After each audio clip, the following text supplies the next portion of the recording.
Le chef de l'État, Ali Bongo Ondimba, appelle les Gabonais à plus de civisme. Il a dit hier lors de son message à la nation. Et puis, les populations du quartier Bikele, dans le 3e arrondissement de la commune d'Ontoum, manquent d'eau potable 61 ans après l'indépendance du Gabon.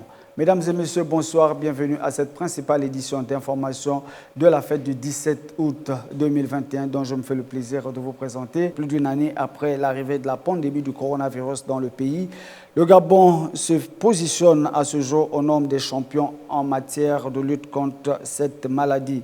Une fierté pour le numéro 1 gabonais Ali Bongo Ondimba. Nous l'écoutons au micro de Lordine Oyan qui nous donne ici les précisions dans ce reportage.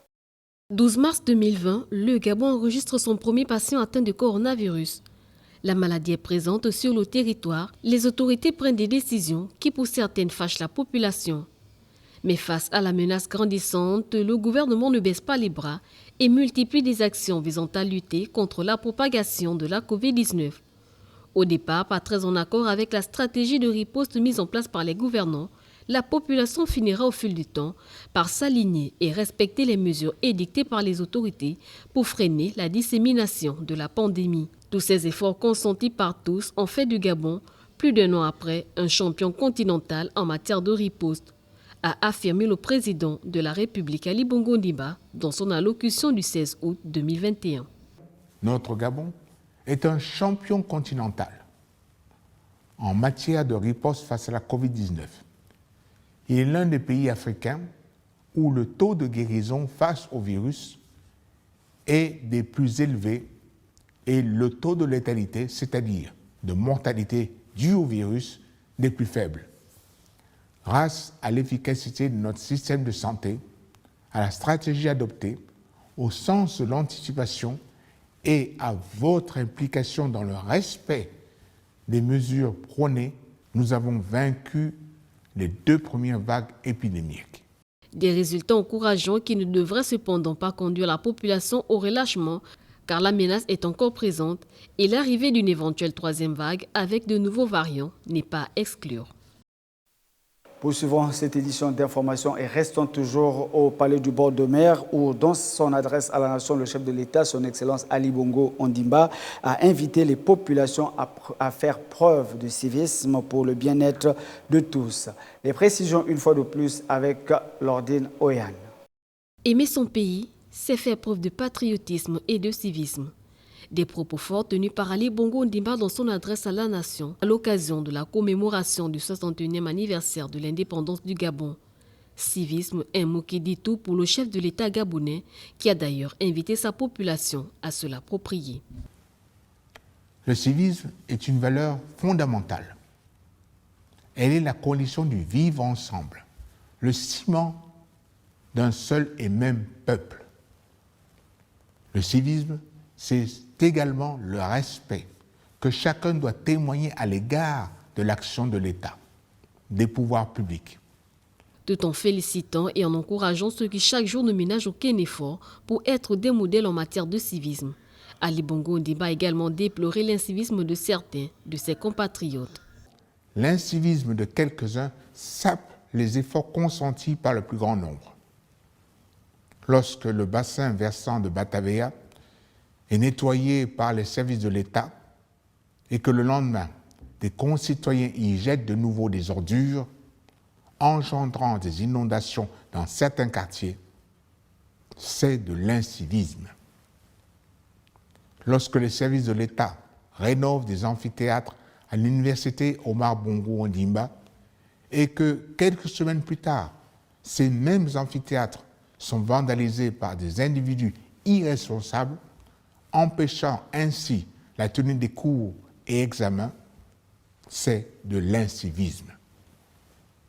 Lorsque des constructions anarchiques viennent empiéter sur le domaine public, entravant la bonne circulation des piétons, en les mettant aussi en danger, c'est de l'incivisme. Nous devons être conscients que notre pays ne peut réussir que si la nation, dans son entièreté, est aux côtés de l'État, qu'elle le soutient, qu'elle ne sape pas ses efforts. Les divisions conduisent à l'échec. Et personne, aucun d'entre nous n'y trouve son intérêt. Valeur sûre pour l'avenir du pays, le civisme devrait être la priorité de tout le peuple gabonais. À l'occasion donc de son discours à la nation, le chef de l'État a invité les Gabonais à se faire vacciner. Ortega Otonzogo et Floris Mapango pour plus de détails.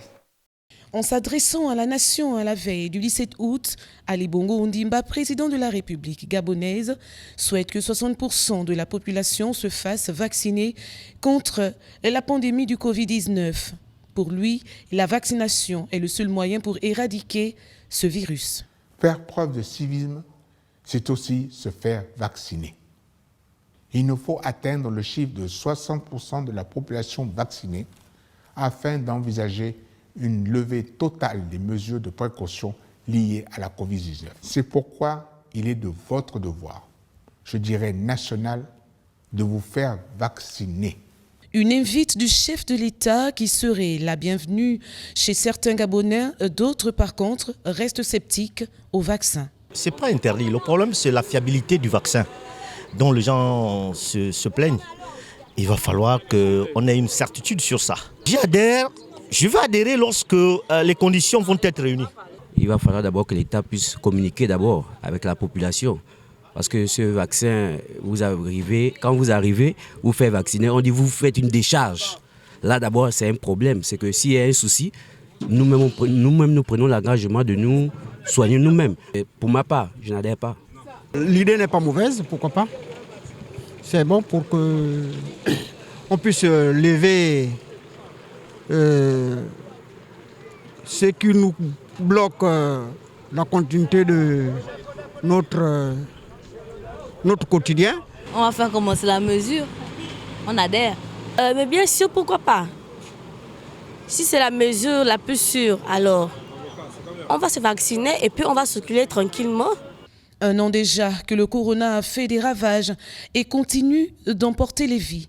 Bien que le Gabon aurait su un tant soit peu maîtriser cette pandémie suite aux multiples mesures barrières, il n'en demeure pas moins que ses habitants se soumettent à la volonté du chef de l'État pour qu'enfin une levée totale des mesures de précaution liées à la Covid-19 soit effective.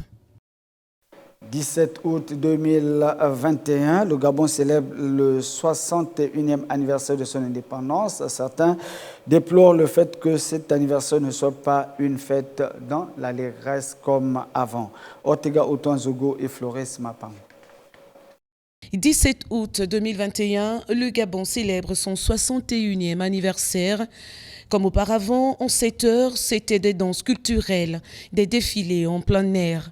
Un moment qui était très attendu pour tous les Gabonais. Aujourd'hui, avec l'arrivée du coronavirus, ces derniers subissent un changement. Pas d'engouement, les routes sont désertes. Ici, la désolation se fait ressentir. Quand j'avais mes 15 ans, à l'époque, le 17 août, comme ça là, on venait, on nous ramassait, on nous donnait des t-shirts pour aller défiler.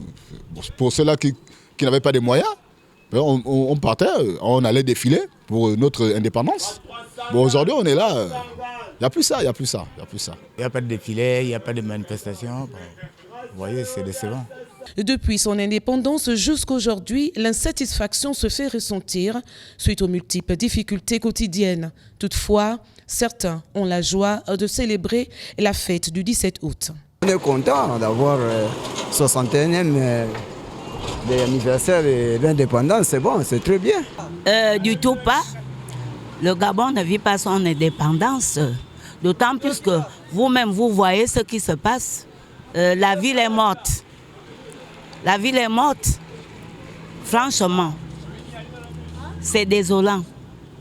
Pour un grand pays comme le Gabon qu'on a connu, le Gabon qu'on a tant aimé, notre beau pays, on n'a pas su, franchement, que le Gabon devait devenir ce qu'il est aujourd'hui. Le corona est fini partout, mais ça reste seulement au Gabon. Donc les gens sont en train de souffrir. Le paiement des maisons, on n'arrive plus. Nous, les commerçants, on n'arrive plus. Et on ne sait pas si même vraiment les enfants vont aller à l'école cette année-là. Donc nous souffrons. Une date qui marquera à jamais les esprits des autochtones de ce pays. Après 61 ans d'indépendance, un natif et autochtone du quartier Bikele fait une comparaison entre les festifs d'avant et de maintenant. Plus de précisions dans ce reportage sur ces images de Floris Mapango. À l'époque de feu président Léon Mba et feu Omar Bongo, tout le monde savait qu'il y avait une fête de l'indépendance dans tout le Gabon. Mais au jour d'aujourd'hui, le constat il est vraiment amer, ce serait même moins dire. Parce qu'on ne sait même plus s'il y a fête ou pas. Mais le constat là, même le simple drapeau n'arrive même plus à fleurir dans tout Libreville. Moi je trouve que s'il faut faire une comparaison entre ce passage et celui de maintenant, c'est le jour et la nuit. En cette période de la célébration de l'indépendance et dans ce 17 août 2021 qui marque donc la date de l'accession du Gabon à la souveraineté internationale, les Gabonais du quartier Bikelenzon manquent d'eau potable. Les détails dans ce reportage avec Floris Mapango. Un jour pour 3, voici à quoi sont confrontées les populations de Bikelenzon dans le 3e arrondissement de la commune de Ntoum, qui sont malheureusement confrontées aux problèmes d'alimentation en eau potable. Ces derniers se disent être abandonnés par la SEEG qui les alimente à un rythme inacceptable et leur font payer les factures d'eau exorbitantes. Il y a des heures où il y a l'eau, il y a des heures où il n'y a pas d'eau. Donc vous pouvez allumer votre compteur là, passer de 2-3 jours, il n'y a pas d'eau. Déjà, nous sommes sur une colline. Pour ceux qui sont plus bas, ils en ont. Nous qui sommes plus hauts, un peu compliqué. Encore, je peux dire que c'est encore mieux. Mais plus lointain là-bas, c'est compliqué pour les autres habitants. Des fois, un jour, 2 jours, vous n'avez pas d'eau et puis après, ça vient. On n'a pas l'eau à la maison. J'ai les locataires à la maison. Mais je suis en train de payer 1 025 000 factures d'eau. Pourtant, l'eau ne vient pas. Mais chaque mois, vous avez entre 100 et 123 000 et 130 000, des fois 150 000. Une situation qui ne les arrange pas du tout. En cette période de saison sèche où elles ont plus que besoin d'eau pour certains travaux ménagers en l'absence des pluies. Au jour d'aujourd'hui, j'ai mal au dos. Parce qu'à chaque fois, il faut soulever les bidons de 20 litres, aller puiser, prendre de l'eau loin et arriver à la maison, il faut décharger. Des fois, c'est 10 à 20 bidons de 20 litres. Vous voyez combien ça fait? Vivement que les autorités en charge pensent à résoudre le problème d'eau dans ce quartier qui a trop duré pour répondre aux besoins des populations de cette zone. Votre nouveau mari refuse d'accepter vos enfants. Quelle sera votre réaction? Les avis des uns et des autres au micro de Floris Mapango. Et comme le dicton dit au Gabon, quand on aime un chien, on l'aime avec ses puces. Je crois que ce problème peut se poser d'abord avant d'être marié. Comme je suis chrétienne, je crois que je vais me renfermer dans ma pièce et puis essayer d'implorer l'Éternel, qui me trouvera certainement une solution. Je me dis que si je suis mariée, j'ai un mari et j'emmène des enfants que j'ai eus avant mariage dans mon foyer, que ce dernier arrivait à les maltraiter, je pense que je n'accepterai pas déjà qu'il le fasse.